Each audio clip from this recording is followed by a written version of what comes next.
Situada à margem norte do Mar da Galileia, a cidade de Cafarnaum está localizada na antiga estrada que vai de Tiberíades e contorna o lago.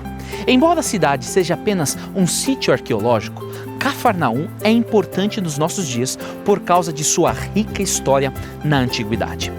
Cafarnaum é mencionada várias vezes no Novo Testamento em conjunto com o ministério de Jesus.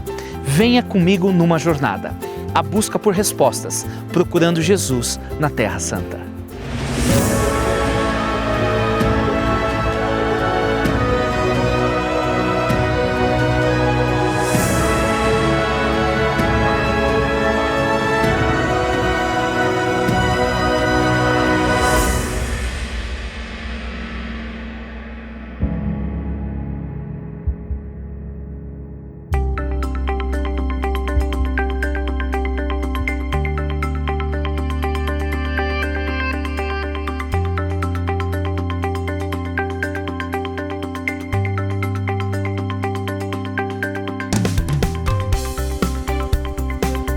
Cafarnaum significa Vila de Naum.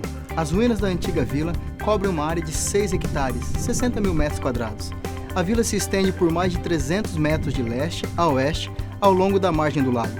Seu limite ao leste é uma igreja ortodoxa grega e ao sul e ao norte tem uns 200 metros até o lago e até as montanhas.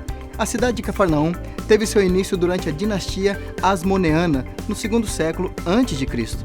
Foi uma comunidade significativa de 1.500 habitantes por mais de 9 séculos. Cafarnaum foi evacuada no 7º século depois de Cristo. A cidade se encontra numa área muito fértil e era muito movimentada, localizada na estrada que vem do Mediterrâneo e vai até Damasco, a Via Maris. Comerciantes e mercadores traziam seda e especiarias de Damasco e levavam de volta peixe seco e frutas secas das planícies de Genezaré. Como era comum nas várias vilas e cidades ao redor do Mar da Galileia, as pessoas que viviam em Cafarnaum eram pescadores por profissão. Evidências como anzóis de pesca foram encontrados embaixo do piso do local onde era a casa conhecida como a Casa de Pedro.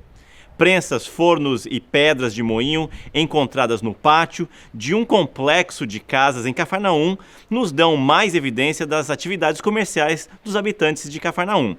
Cafarnaum não era uma cidade rica. Seus habitantes não possuíam jarros, louça e óleos caros importados e dependiam da agricultura para a sua sobrevivência e para obter os seus recursos. A Sinagoga Branca, da era bizantina, foi a primeira estrutura a ser descoberta, desenterrada em Cafarnaum. Ela é importante principalmente pela riqueza de detalhes do prédio, que foi reconstruído várias vezes, provavelmente no mesmo local da sinagoga onde Jesus ensinava. Ao redor da sinagoga estão as ruínas da vila bizantina, construída com pedras basalto escuras. Cafarnaum se tornou o ponto central do ministério de Jesus Cristo, adotada por ele como sua cidade após ser rejeitada em Nazaré. Aqui também era a casa da sogra de Simão Pedro. Um paralítico que queria ser curado foi colocado aos pés de Jesus pelos seus amigos que abriram um buraco no teto da casa onde Jesus estava. Nesta mesma cidade morava um centurião, cujo servo paralisado Jesus curou. O filho do oficial a quem ele curou e Jairo, o líder da sinagoga, cuja filha foi ressuscitada, todos eles moravam aqui, em Cafarnaum. Um outro habitante de Cafarnaum era Levi Mateus, o convertido coletor de impostos, que convidou outros coletores e pecadores para comer com Jesus.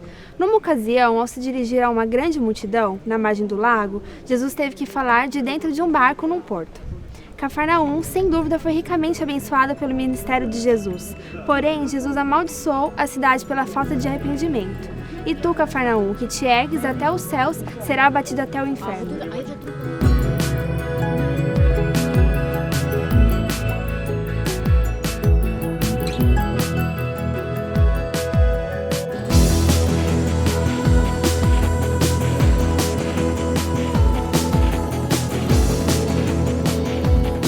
Quando você entra aqui neste local, você é recebido por uma placa azul que diz o seguinte: Cafarnaum, a cidade de Jesus. Este local, Jesus escolheu para ser o seu lar, a sua casa, em seu ministério na Galileia. Jesus realizou muitos milagres aqui. Hoje, nós vamos nos concentrar em Marcos 1, 21 a 39, uma passagem das Escrituras que fala sobre o ministério de Jesus em Cafarnaum. Pouco tempo depois de chamar seus discípulos, Jesus estava pregando um sábado em uma sinagoga, essa mesma sinagoga aqui em Cafarnaum, e as pessoas estavam maravilhadas com os seus ensinos. Jesus ensinava com autoridade, diferente dos escribas, que eram os professores oficiais da Torá. Jesus tinha uma fé robusta, uma convicção forte e uma experiência pessoal e profunda com a palavra de Deus. Então, ele falava com poder. Perceba o que aconteceu naquele dia, naquele sábado, enquanto Jesus estava falando. As pessoas que o escutavam ficaram muito admiradas com a sua maneira de ensinar. É que Jesus ensinava com a autoridade dele mesmo e não como os mestres da lei. Então, chegou ali um homem que estava dominado por um espírito mau. O homem gritou: "O que quer de nós, Jesus de Nazaré? Você veio para nos destruir? Sei muito bem quem é você, é o santo que Deus enviou." Então Jesus ordenou ao espírito mau: "Cale a boca e saia deste homem." Aí o espírito sacudiu o homem com violência e, dando um grito, saiu dele. Todos ficaram espantados e diziam um para os outros: "Que quer dizer isso? É um novo ensinamento dado com autoridade. Ele manda até nos espíritos maus, e eles obedecem." E a fama de Jesus se espalhou depressa por toda a região da Galiléia. Este é o registro de um dos casos de possessão por um demônio que Jesus encontrou em seu ministério. Naquele sábado, os demônios gritaram. Eles sabiam que Jesus era o Filho de Deus. Eles sabiam que Jesus havia vindo para os destruir. Ele havia vindo para destruir o reino das trevas e libertar os cativos. Quando Jesus ordenou que o espírito mau calasse-se e saísse, o espírito arremessou o homem violentamente e saiu com um grito. Alguma vez você já ouviu algum demônio falar? Eu já. Uma vez nós estávamos orando por uma mulher que estava tendo episódios em que ela agarrava uma faca e começava a cortar seus pulsos. Nós havíamos juntado os anciãos da igreja para orarmos de maneira especial por ela. Quando começamos a interceder por esta mulher, uma voz masculina falou de dentro dela dizendo: "Ela é minha, ela pertence a mim." No poderoso nome de Jesus, nós ordenamos que aquele demônio saísse dela. E imediatamente ela desmaiou e se amontoou no chão. Ela ficou sem se mexer por vários minutos.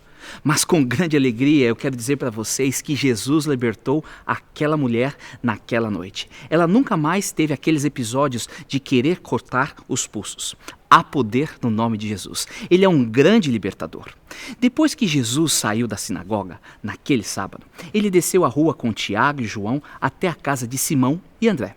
As pequenas casas de Cafarnaum eram construídas bem próximas uma das outras, praticamente um do lado da outra. A casa de Simão Pedro não ficava muito longe dali. A casa que acreditamos ser a casa de Pedro naquela época fica apenas uns 50 metros da sinagoga. Hoje existe uma igreja moderna neste local, que foi construída em 1990, exatamente em cima de onde ficava a casa. O piso da parte central da igreja é feito de vidro. Você pode literalmente olhar pelo vidro no chão da igreja e ver a casa de Pedro. Achados arqueológicos indicam que esta casa era uma casa do primeiro século que também era usada como igreja. No quinto século, uma igreja em formato de octógono foi construída em volta da casa de Pedro. E a fundação desta igreja, de 8 lados, ainda está preservada até os dias de hoje. Um peregrino que visitou Cafarnaum em 570 fez o seguinte comentário: "A casa de São Pedro se transformou em uma basílica."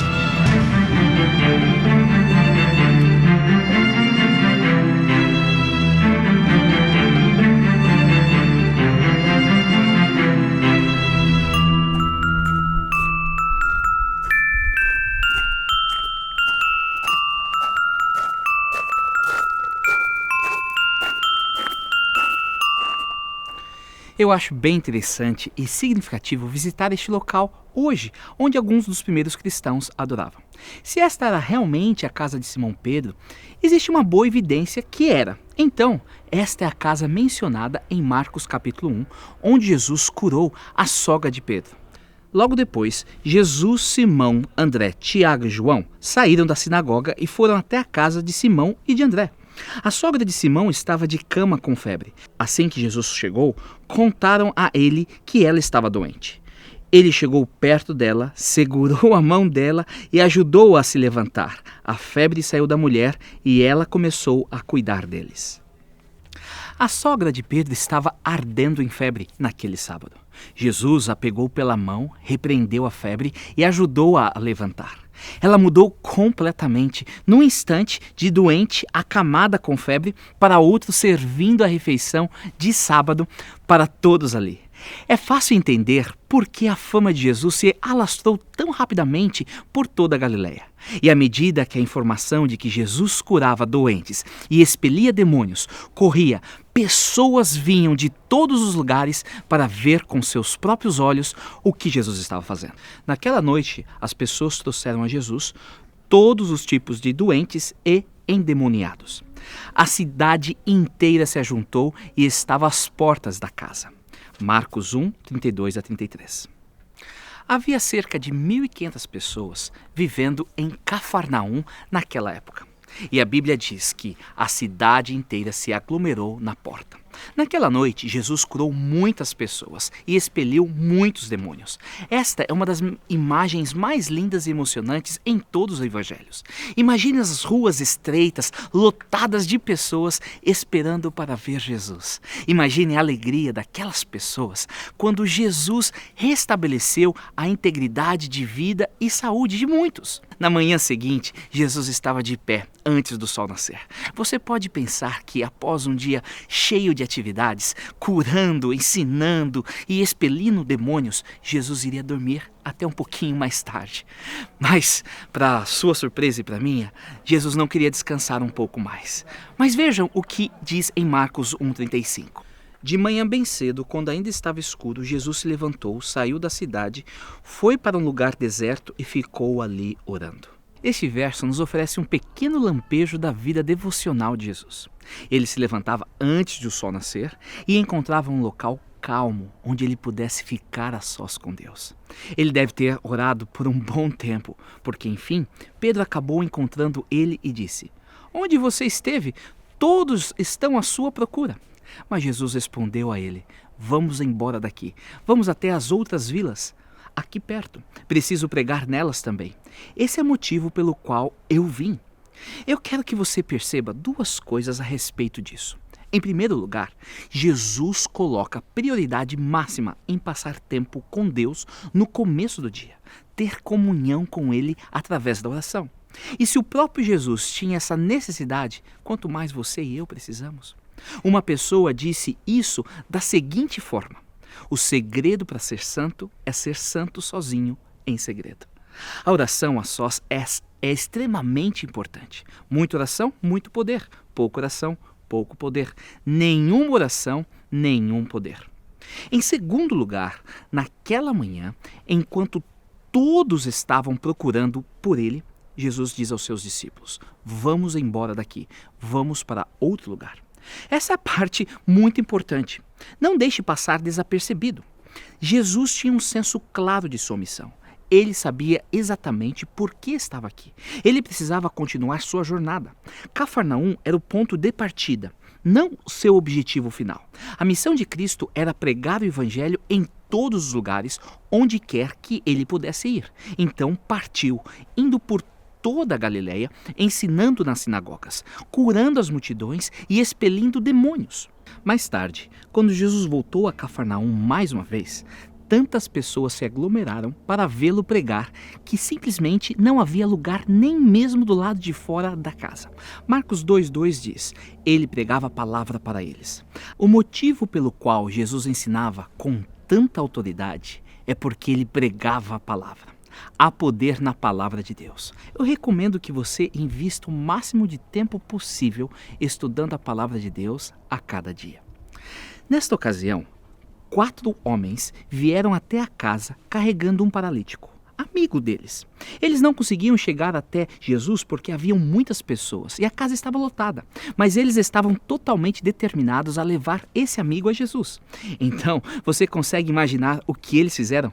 Eles subiram no telhado da casa, abriram um buraco no teto e desceram um amigo seu até Jesus, até onde ele estava. Você consegue imaginar essa cena? Nada podia impedi-los de estar perto de Jesus. Eu preciso te perguntar uma coisa hoje. O que seria necessário para afastar você de Jesus?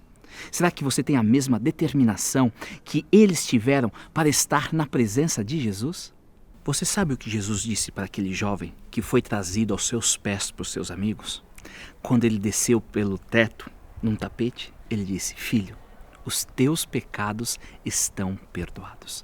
Levanta, toma o teu leito e anda. Foi exatamente o que ele fez. Ele se levantou, pegou o seu leito e saiu andando diante dos olhos de todos os que se encontravam ali, para que todos pudessem ver. Percebe por que Cafarnaum é um lugar tão especial? Cristo realizou muitos milagres poderosos aqui neste local. Cafarnaum é uma lembrança constante de que Jesus é o grande médico, aquele que cura, o libertador.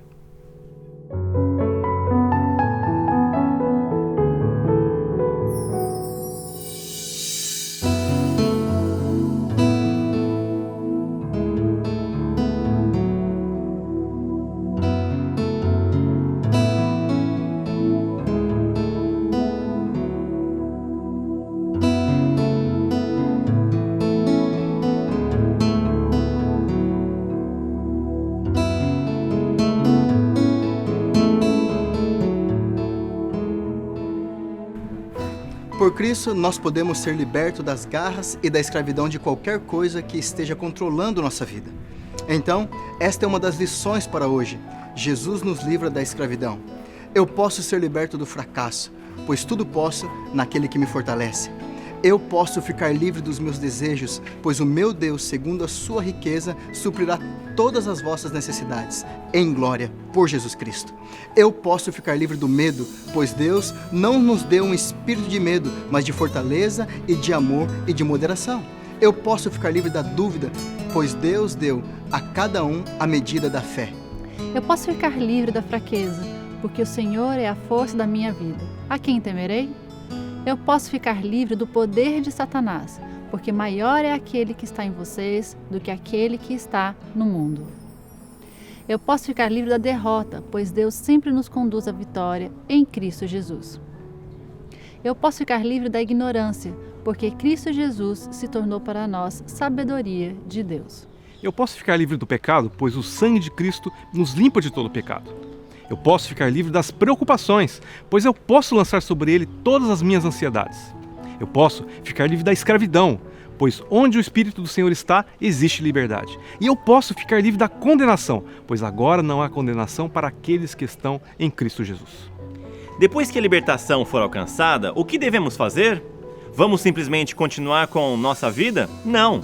A libertação é só o começo do plano de Deus. Jesus nos livrou da escravidão e Ele nos libertou para servir. Esta é a segunda lição. Jesus nos libertou para servir. Porque vós, meus irmãos e irmãs, foram chamados para a liberdade. Mas não useis da liberdade para dar ocasião à carne, mas servi uns aos outros em amor. Agora, o que precisamos entender é que sempre que Deus livrou o seu povo, Ele não somente libertou eles de um lugar, Ele também os livrou para um lugar. Aqueles que Deus libertou do Egito foram libertos para a terra prometida, a herança que Ele havia prometido aos seus antepassados. Aqueles que foram e têm sido libertos por Cristo também foram e são libertos para se dirigirem para a terra prometida, a Canaã celestial. Temos um lugar no céu onde viveremos por toda a eternidade. E essa é uma terceira lição. Jesus nos livrou para nos dar um novo lar. Cristo morreu na cruz para nos libertar. E Ele voltou aos céus para o Pai para preparar esse lugar maravilhoso para nós. Sabe, é uma emoção muito grande estar aqui em Cafarnaum, neste local onde Jesus andou. Mas sabe de uma coisa? Você não precisa vir até aqui para receber a bênção que Deus tem reservado para você. Deus tem uma bênção reservada para você de forma poderosa. Qual é o seu problema? Financeiro? Deus tem algo para te ajudar. É espiritual? Deus também pode te ajudar. É familiar? Deus é o restaurador de todas as famílias. É um problema de saúde? O nosso Deus, Ele é capaz e todo-poderoso, porque o Deus que se manifestou de forma poderosa aqui em Cafarnaum, Ele pode se manifestar de forma poderosa na sua vida. Por que não buscá-lo diariamente? Busque a Jesus a cada dia. Abra o seu coração a Ele. I remember the day that I first audibly expressed my love for Jesus. I was raised in a good home, but did not accept Jesus till after Sandra and I were married. And that day I took the long journey from my head to my heart. Jesus became more than just a historical figure. He became my Lord, my Savior. I remember feeling such peace in the knowledge of His love and His forgiveness. In Harmony with You is a song of deep surrender. It is a song that reflects my appreciation of the Lord's ongoing involvement in my life, my intentional decision to embrace Calvary and all that Jesus has done for me.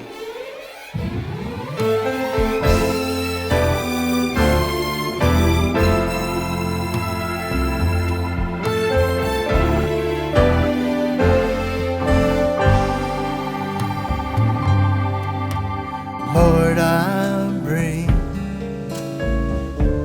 all of my life to You. It's everything. And Lord, I pray that I might live my life in harmony with You.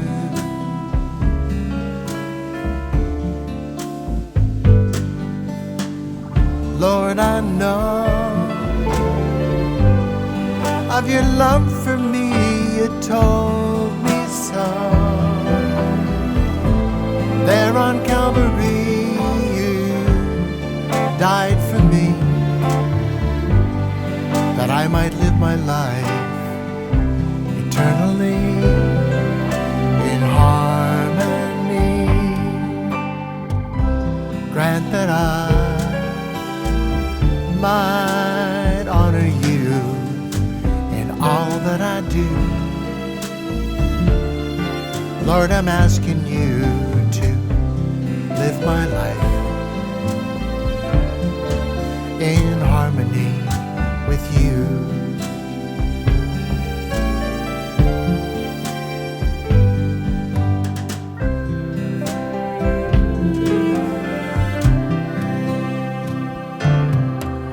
Lord, I know of Your love for me, You told me so. There on Calvary, You died for me, that I might live my life eternally in harmony. Thank You, Lord, for the promises that set me free. May Your grace keep me by Your side in harmony with You. In harmony with You. In harmony with You.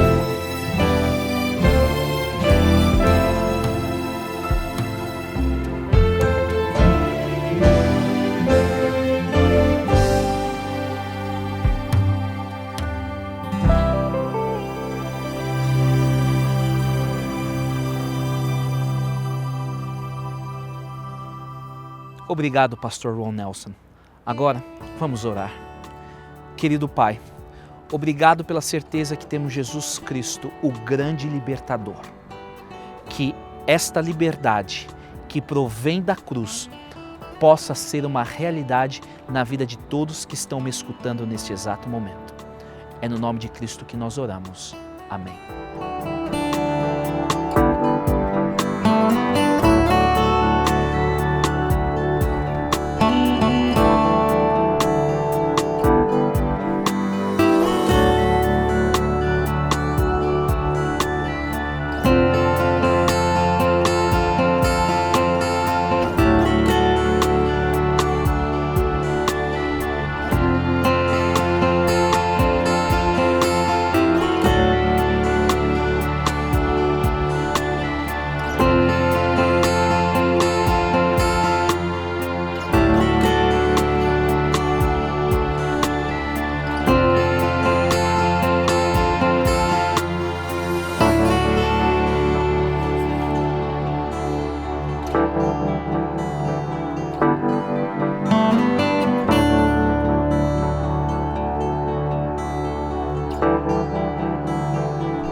querido amigo, querida amiga, obrigado por nos assistir hoje. Não se esqueça de compartilhar a busca por respostas procurando Jesus na Terra Santa, com seus amigos e também familiares. Visite o nosso website. Lá você poderá nos enviar a sua mensagem, pedido de oração e fazer a sua solicitação do programa de hoje ou da série completa.